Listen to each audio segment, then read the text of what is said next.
এখানে ট্যাংরা মাছ লবণ হলুদ দিয়ে মাখিয়ে নিয়েছি। এখানে পটল রান্না করব, তার সাথে সিমের বিচি ভাজবো। এখানে খাওয়ার জন্য মাছ ভাজবো।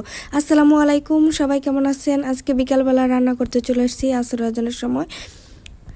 আর আজকে রান্না করব হলো আমি পটল দিয়ে ট্যাংরা মাছ দিয়ে তরকারি রান্না করব, ঝোলের তরকারি। আর রান্না করব তার সাথে মাছ ভাজবো একদম কড়া করে খাওয়ার জন্য। তার সাথে সিমের বিচি ভাজবো খাওয়ার জন্য।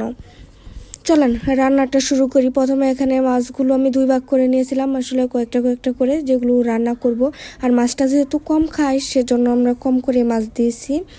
এখানে মরিচ আর হলুদ লবণ দিয়ে ভালোভাবে মাখিয়ে নিতেছিলাম মাছগুলো। আর প্রথমে যে এই মাছগুলো মাখিয়ে নিতেছিলাম, এই মাছগুলো আমি খাওয়ার জন্য ভাজবো, মানে এডি দিয়ে তরকারি রান্না করব না, শুধু খাওয়ার জন্য বাদ দিয়ে মুচমুচে করে ভাজবো।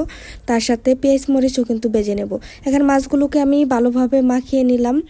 এখন এগুলোতে একটা বাটিতে উঠিয়ে নিব। এই তো একটা থালিতে, ছোটো থালিতে উঠিয়ে নিলাম এখানে।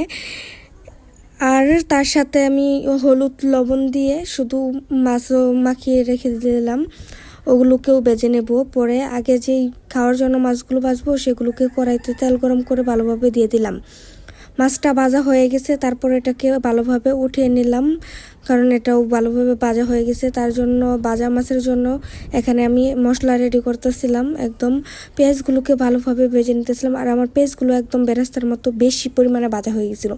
আর এই পেঁয়াজটা কম পরিমাণে ভাজলেই ভালো হয়।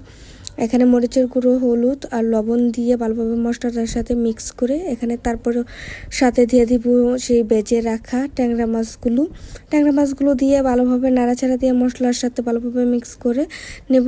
তারপর মিক্স করা হয়ে গেলে এটাকে নামিয়ে নিব, নাহলে পুড়ে যাবে না নামালে। এই তো নামিয়ে নিলাম। অনেকটা পরিমাণে সুন্দর দেখাচ্ছে এবং কি খেতেও ভালো ছিল মাছটা, যেহেতু টাটকা ছিল, যেদিন আনছিল সেই দিনই রান্না করছিলাম। এই তো এখন এখানে আমি সেই লবণ আর হলুদ দিয়ে মাখিয়ে রাখা মাছগুলোকে আরেকটা কড়াইতে ভেজে নেব। এই কড়াইতে আমি যেহেতু তরকারি বসাবো সেজন্য এই কড়াইতেই ভেজে নিতেছিলাম। এই মাছটাকে একটু কড়া করে ভেজে উঠিয়ে নেব।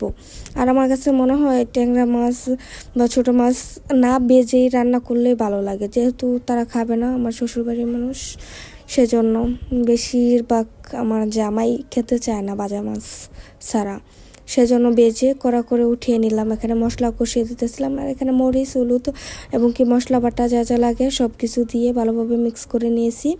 এখন এখানে দিয়ে দিব সেই কেটে ধুয়ে রাখা পটল আর আলু। আমি আলু দিয়েছি কম আর পটল দিয়েছি, দিয়ে ভালোভাবে এটাকে নাড়াচাড়া দিয়ে মশলাটার সাথে কষিয়ে নিব। এটা আমি একটু পর পর ডেকে দিব, তারপর ডেকে ভালোভাবে যখন কষানো হয়ে যাবে তারপর ঝোল দিয়ে দিব।